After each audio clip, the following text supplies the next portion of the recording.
दोस्तों 2007 में एप्पल ने अपना पहला आईफोन लॉन्च किया, जिसने पूरे स्मार्टफोन इंडस्ट्री को बदल कर रख दिया था। और इसका सबसे बड़ा श्रेय जिस व्यक्ति को दिया जाता है उसका नाम है स्टीव जॉब्स। आज स्टीव जॉब्स को हम एक जबरदस्त एंटरप्रेन्योर, बिजनेस लीडर और एक मॉडर्न डे जीनियस के रूप में याद करते हैं, लेकिन शायद उनकी यही खूबी उनके इतनी कम उम्र में मरने का कारण भी बना। और ये सब कैसे हुआ, हम आज की इस वीडियो में जानने वाले हैं। दोस्तों, स्टीव जॉब्स का जन्म 24 फरवरी 1955 के दिन अमेरिका के सैन फ्रांसिस्को में हुआ था। और आपको जानकर हैरानी होगी कि जन्म के समय उनका नाम अब्दुल लतीफ जंदाली था। दरअसल उनके पिता का नाम अब्दुल फतह जंदाली था, जो सीरिया से ताल्लुक रखते थे, जबकि उनकी मां जोआन शिएबल एक स्विस जर्मन महिला थी। इन दोनों की मुलाकात यूनिवर्सिटी ऑफ विस्कॉन्सिन में पढ़ाई के दौरान हुई थी, जिसके बाद ये दोनों एक दूसरे को पसंद करने लगे और शादी से पहले ही स्टीव जॉब्स की मां प्रेग्नेंट हो गई। वे दोनों उस अनवांटेड बच्चे से छुटकारा पाना चाहते थे और इसलिए उन्होंने एबॉर्शन करवाने का डिसीजन लिया था। लेकिन उस समय अमेरिका के अंदर एबॉर्शन करवाना गैरकानूनी था और इसीलिए वे चाह कर भी ऐसा नहीं कर पाए। ऐसे में इन दोनों ने ये तय किया कि वे अपने इस बच्चे को जन्म देकर किसी अच्छी फैमिली को एडॉप्शन के लिए दे देंगे। इस तरह स्टीव जॉब्स का जन्म एक अनवांटेड चाइल्ड के रूप में हुआ, जिन्हें जन्म के कुछ समय बाद ही सैन फ्रांसिस्को में रहने वाले पॉल जॉब्स और उनकी पत्नी क्लारा जॉब्स को दे दिया गया। इसके कुछ समय बाद स्टीव जॉब्स के बायोलॉजिकल पेरेंट अब्दुल फतह जंदाली और जोआन शिएबल ने एक दूसरे से शादी कर ली और एक बेटी यानी स्टीव की बहन मोना सिम्पसन को जन्म दिया, जो कि आज अमेरिका की एक मशहूर नॉवेलिस्ट हैं। दोस्तों, स्टीव और मोना दोनों हमेशा एक दूसरे के क्लोज रहे, लेकिन स्टीव ने अपने बायोलॉजिकल पेरेंट्स के साथ कभी कोई रिश्ता रखा ही नहीं। साल 1959 में स्टीव की फैमिली सैन फ्रांसिस्को को छोड़कर कैलिफोर्निया के माउंटेन व्यू शहर में शिफ्ट हो गई। दोस्तों, उस समय बदलती हुई टेक्नोलॉजी के साथ माउंटेन व्यू इलेक्ट्रॉनिक्स का सेंटर बनता जा रहा था और शायद इसीलिए स्टीव जॉब्स को बचपन से ही इलेक्ट्रॉनिक्स में दिलचस्पी थी। लेकिन स्टीव जॉब्स के साथ प्रॉब्लम ये था कि उनका पढ़ाई में बिल्कुल भी मन नहीं लगता था। साथ ही स्कूल के दूसरे स्टूडेंट्स उन्हें काफी तंग भी किया करते थे। हालांकि कुछ समय बाद स्टीव के पेरेंट्स लॉस अल्टास में शिफ्ट हो गए और इसी के चलते उनका स्कूल भी चेंज हो गया। और इस स्कूल में बने स्टीव के एक नए दोस्त ने उनकी मुलाकात स्टीव वोजनियाक नाम के एक लड़के से करवाई, जो कुछ साल पहले उसी स्कूल से पास आउट हुआ था। दरअसल स्टीव की तरह वोजनियाक को भी इलेक्ट्रॉनिक्स से बेहद प्यार था और इसी के चलते इन दोनों में एक गहरी दोस्ती हो गई। दोस्तों, यहाँ आपकी जानकारी के लिए बता दें कि स्टीव ने आगे जाकर अपने दोस्त वोजनियाक के साथ मिलकर ही एप्पल कंपनी की शुरुआत की थी। खैर, स्टीव की स्कूल लाइफ की अगर बात करें तो पढ़ाई के दौरान कुछ समय तक उन्होंने एचपी कंपनी में इंटर्नशिप भी की, लेकिन हाई स्कूल पूरा होने के बाद वे कैंपस जॉब हासिल करने में नाकाम रहे थे। इसके बाद उन्होंने ओरेगॉन के रीड कॉलेज में एडमिशन लिया, लेकिन सिर्फ एक सेमेस्टर के बाद वे अपने पेरेंट्स को बिना बताए इस कॉलेज से ड्रॉप आउट हो गए।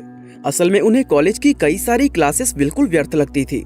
साथ ही ये कॉलेज काफी महंगा भी था, जिसकी फीस भरना उनके पेरेंट्स के लिए काफी मुश्किल हो गया था और ऐसे में उन्होंने कॉलेज को छोड़ना ही बेहतर समझा। हालांकि कॉलेज से ड्रॉप आउट होने के बाद भी वे कैंपस के आसपास ही रहते रहे और जो भी क्लास उन्हें इंटरेस्टिंग लगती वो उसको अटेंड कर लिया करते। इसी दौरान उन्होंने कैलीग्राफी की क्लासेस भी ली, जहां उन्होंने इंग्लिश वर्ड्स को खूबसूरत ढंग से लिखने की कला सीखी और उनकी यही आर्ट बाद में कंप्यूटर्स के अंदर अलग अलग तरह की टाइपोग्राफी बनाने में काम आई। दोस्तों, यह स्टीव जॉब्स की लाइफ का वो समय था जब वे अपने दोस्तों के हॉस्टल रूम में फर्श पर सोते थे। वे पैसों और खाने का इंतजाम करने के लिए कोका कोला के बॉटल्स रिसाइकल करते थे। साथ ही हर संडे को कैंपस के पास में ही मौजूद हरे कृष्णा मंदिर में जाकर मुफ्त का खाना खाया करते थे। एक बार स्टीव के दोस्त वोजनियाक ब्लू बॉक्स नाम की एक हैकिंग डिवाइस लेकर उनके पास आए, जिसके जरिए लोग मुफ्त में अनलिमिटेड इंटरनेशनल कॉल कर सकते थे। अब चूंकि स्टीव पहले ही इलेक्ट्रॉनिक्स के लिए पागल थे, इसलिए उन्होंने कुछ ही दिनों में वोजनियाक के साथ मिलकर अपनी खुद की ब्लू बॉक्स डिवाइसेस बनाकर उन्हें बेचना शुरू कर दिया। हालांकि इस डिवाइस को बनाने का उन्हें ये फायदा भी हुआ कि इलेक्ट्रॉनिक्स को लेकर उनका कॉन्फिडेंस काफी ज्यादा बढ़ गया और आगे चलकर उनका यही कॉन्फिडेंस एप्पल को एस्टैब्लिश करने में काम आया। हालांकि एप्पल को फाउंड करने से पहले स्टीव ने अमेरिकन वीडियो गेम कंपनी अटारी में भी काम किया था, जहां साल 1974 में उन्हें टेक्नीशियन की जॉब दी गई थी और साथ ही उनका भारत विजिट करने का सपना भी अटारी कंपनी की बदौलत ही पूरा हो पाया था। दरअसल अटारी की तरफ से स्टीव को जब एक ट्रिप पर जर्मनी भेजा गया तो उन्होंने रिक्वेस्ट की कि उन्हें जर्मनी का वन वे टिकट करवाकर रिटर्न टिकट के पैसे कैश में दे दें। दोस्तों, कंपनी ने उनकी बात मान ली, जिसके बाद स्टीव जॉब्स जर्मनी में अपना काम निपटाकर उन पैसों की मदद से अमेरिका लौटने की बजाय भारत आ गए। दरअसल स्टीव जॉब्स भारत में आकर स्पिरिचुअलिटी की मदद से अपने इनर सेल्फ को तलाशना चाहते थे। इसीलिए इंडिया आकर वे पूरी तरह यहाँ के कल्चर में ढल गए। यहाँ रहते हुए वे हमेशा ढीले ढाले कपड़े पहनते और गांव के लोगों की तरह अक्सर नंगे पांव चला करते थे। दोस्तों, ये नंगे पांव चलने की आदत स्टीव जॉब्स के साथ हमेशा रही, क्योंकि अक्सर उनके ऑफिस में उन्हें नंगे पांव ही देखा जाता था। दोस्तों, भारत की ये ट्रिप स्टीव जॉब्स के लिए लाइफ चेंजिंग साबित हुई थी, क्योंकि इंडिया में रहकर उन्होंने इस चीज को जाना कि इंसान का अंतर्ज्ञान उसकी बुद्धि व समझबूझ से कहीं ज्यादा पावरफुल होता है। और भारत से जो पावरफुल इंट्यूशन वो अपने साथ लेकर अमेरिका लौटे, उसी ने उन्हें 1976 में स्टीव वोजनियाक और रोनाल्ड वैन के साथ मिलकर एप्पल कंपनी शुरू करने के लिए प्रेरित किया था।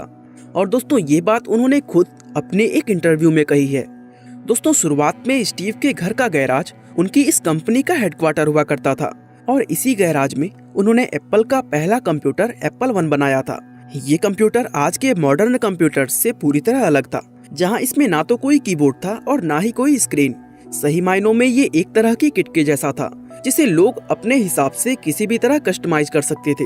दोस्तों, उस समय टेक्नोलॉजी का सारा काम वोजनियाक देखते थे, जबकि स्टीव जॉब्स टेलीफोन पर कंपनी के लिए हमेशा इन्वेस्टर्स ढूंढते रहते थे। इसके बाद दोस्तों, एप्पल 1 के बाद अगले साल इन्होंने एप्पल 2 को मार्केट में उतारा, जो सही मायनों में एक पर्सनल कंप्यूटर के जैसा दिखता था।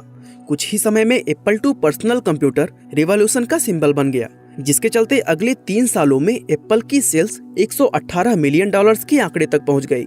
लेकिन एक तरफ जहां एप्पल 2 बेहद कामयाब रहा, वहीं कंपनी के कुछ प्रोडक्ट्स बुरी तरह फेल भी हुए, जिसमें एप्पल 3 और लिसा कंप्यूटर का नाम भी शामिल था। और ऐसा ही कुछ 1984 में लॉन्च किए जाने वाले मैकिन्टोश के साथ भी हुआ, जो अपनी एक्सपेक्टेशन पर बिल्कुल भी खरा नहीं उतरा। और चूंकि मैकिन्टोश डिवीजन के इंचार्ज स्टीव जॉब्स ही थे, इसलिए इस असफलता का पूरा जिम्मेदार उन्हीं को ठहराया गया। यहाँ तक कि कंपनी के बोर्ड ऑफ डायरेक्टर्स ने उन्हें उनके सभी पदों से हटाकर बाहर का रास्ता भी दिखा दिया था। दोस्तों, ये स्टीव जॉब्स की लाइफ का एक बेहद कठिन समय था, लेकिन उन्होंने इसका भी सामना एक चैंपियन की तरह किया। दरअसल एप्पल से रिजाइन देने के बाद उन्होंने नेक्स्ट नाम की अपनी एक सॉफ्टवेयर कंपनी शुरू की और साथ ही पिक्सर कंपनी के मेजॉरिटी स्टेक्स खरीदकर उसके चेयरमैन व सीईओ भी बन गए। यहाँ आपकी जानकारी के लिए बता दें कि पिक्सार वही कंपनी है जिसने स्टीव जॉब्स के कार्यकाल के दौरान साल 1995 में दुनिया की पहली feature length 3D animation film toy story को बनाई थी। इस तरह स्टीव जॉब्स एप्पल से निकलने के बाद भी कामयाबी की बुलंदियों को छूते रहे, लेकिन उनकी गैर मौजूदगी में एप्पल कंपनी की हालत बद से बदतर हो गई। यहाँ तक कि 1997 में ये कंपनी बैंकरप्ट होने के कगार पर पहुंच गई थी और आखिरकार कंपनी को बचाने के लिए स्टीव जॉब्स को वापस एप्पल का सीईओ बनाया गया। दोस्तों, इस बार स्टीव जॉब्स अपने साथ नेक्स्ट कंपनी का ऑपरेटिंग सिस्टम एक्स को भी लेकर आए थे और फिर बाद में यही ओएस मैक ओएस के नाम से जाना गया। दोस्तों, इस नए ऑपरेटिंग सिस्टम की मदद से स्टीव ने एप्पल को डूबने से बचा लिया था और इसके बाद तो उन्होंने एक के बाद एक ऐसे कमाल किए जिन्होंने टेक्नोलॉजी की दुनिया को ही बदल कर रख दिया।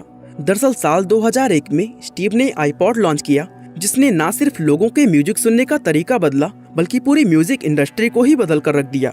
इसके बाद साल 2007 में वे दुनिया के सामने आईफोन लेकर आए, जिसे आज भी इतिहास का सबसे सक्सेसफुल लॉन्च माना जाता है, क्योंकि आईफोन ने रातों रात स्मार्टफोन इंडस्ट्री के पूरे गेम को ही चेंज कर दिया था। और दोस्तों, ये तो सिर्फ शुरुआत था, जिसके बाद स्टीव को और भी बहुत आगे तक जाना था, लेकिन अब उनकी सेहत ने उनका साथ छोड़ना शुरू कर दिया था। दरअसल स्टीव जॉब्स की हेल्थ प्रॉब्लम्स 2003 में ही शुरू हो गई थी, क्योंकि एक बार जब उनकी किडनी में स्टोन्स के चलते उनका सीटी स्कैन किया गया, तब डॉक्टर्स को ये पता चला कि उन्हें सिर्फ किडनी स्टोन्स ही नहीं बल्कि न्यूरो एंडोक्राइन कैंसर भी था, जो कि एक तरह का रेयर पैनक्रियाटिक कैंसर होता है। दोस्तों, स्टीव ने अपनी इस हालत का जिम्मेदार अपने बिजी शेड्यूल को बताया था। असल में स्टीव ने काफी लंबे समय तक एक साथ पिक्सर और एप्पल दोनों कंपनीज को संभाला, जिसके चलते वे सुबह 7 बजे घर से निकलकर रात में 10 बजे के आसपास वापस लौट पाते थे। इसके अलावा स्टीव जॉब्स अपनी सेहत को लेकर भी काफी लापरवाह थे, यहाँ तक कि अपने पैनक्रियाटिक कैंसर की सर्जरी को भी वे 9 महीने तक टालते रहे थे।